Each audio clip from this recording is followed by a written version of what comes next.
تو میں تو اسٹرگل کے اوپر یوزڈ ہوں. میں تو اب ایک اسٹرگل کے لیے تیار ہو گیا ہوں.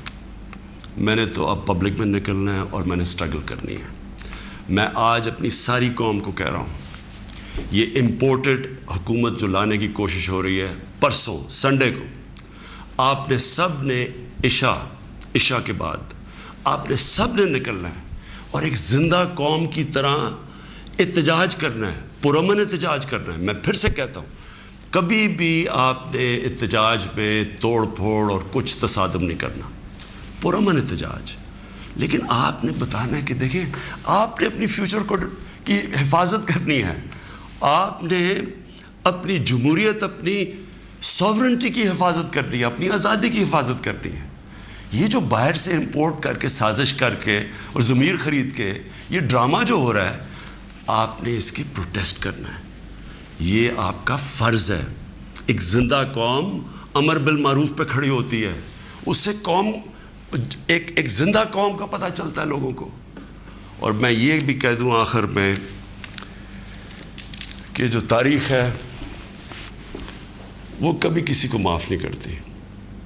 کون کیا رول پلے کر رہا ہے، تاریخ میں ہمیشہ یہ چیزیں سامنے آ جاتی ہیں.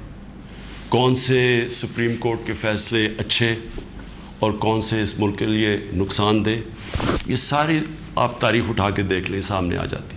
تاریخ کبھی کسی کو معاف نہیں کرتی. لیکن ایک زندہ قوم ہمیشہ اپنے حقوق کے لیے کھڑی ہوتی ہے.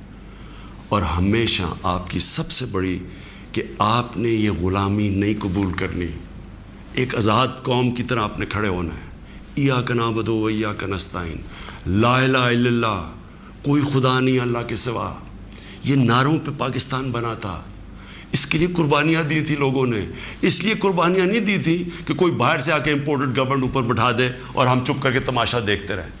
یہ اس لیے نہیں لوگوں کو، اس لیے وہ ہندوستان میں جو بیچارے مسلمانوں کے اوپر آج کل اتنے برے حالات ہیں، وہ انہوں نے بھی ووٹ دی تھی پاکستان کے لیے.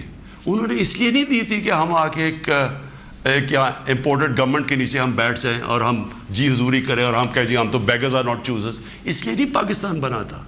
تو آپ نے وہ پاکستان کی خواب کے لیے پرسوں سب نے آپ نے نکلنا ہے، عشاء کے بعد پرامن احتجاج کرنا ہے.